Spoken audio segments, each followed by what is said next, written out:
இயேசுவுக்கே புகழ்.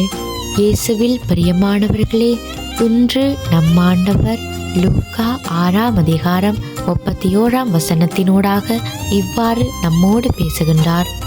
பிறர் உங்களுக்கு என்ன செய்ய வேண்டுமென்று விரும்புகிறீர்களோ அதையே நீங்களும் அவர்களுக்கு செய்யுங்கள்.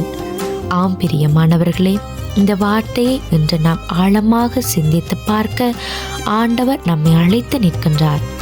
அங்கே எல்லோருக்கும் கண்ணாடி பார்க்கிற பழக்கம் இருக்கு. நாங்கள் என்னென்ன எல்லாம் செய்கிறோமோ அதையே தான் அந்த கண்ணாடியில் இருக்கிற எங்களோட பிம்பமும் செய்யும். நாங்கள் செய்கிறதுக்கு எதிராக ஒரு அசைவும் அதை காட்டாது. அதே போலதான் பிரியமானவர்களே, மற்றவங்க எங்களோட எப்படி பழகணும், எப்படி கதைக்கணும், என்னையெல்லாம் செய்யணுமென்று நினைக்கிறோமோ அதையே தானே அவங்களும் நினைப்பாங்க.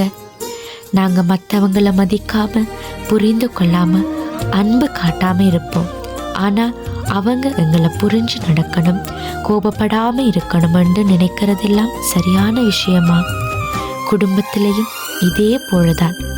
ஒருத்தர் எல்லார் மேலேயும் எரிஞ்செறிஞ்சு விழலாம். ஆனால் மற்றவங்க அவங்கள அனுசரித்து அன்பு செய்து வாழணும். இப்படிப்பட்ட மனநிலையோடு இருக்கிற ஒவ்வொருவருக்கும் தான் ஆண்டவர் இந்த வார்த்தையை கொடுத்திருக்கிறார். அடுத்தவங்க உங்களை புரிஞ்சு நடக்கணும், அன்பு செய்யணும், மதிக்கணும் என்றெல்லாம் நினைக்கிறது மாதிரி நீங்களும் அவங்களோடு இருக்கணும். இதைத்தான் நம் ஆண்டவரும் நம்மிடமிருந்து எதிர்பார்க்கிறார்.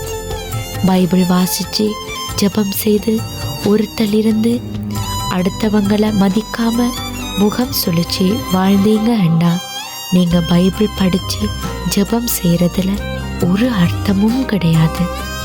எனவேதான் பிரியமானவர்களே, இந்த வார்த்தையை புரிந்து அதன்படி செயற்படுவோம். இதற்காகவே ஆண்டவர் ஒவ்வொருவரையும் அழைத்து நிற்கிறார். இந்த வார்த்தையை முழு மனதோடு விசுவாசித்து ஏற்றுக்கொள்ளுங்க. ஆமேன்.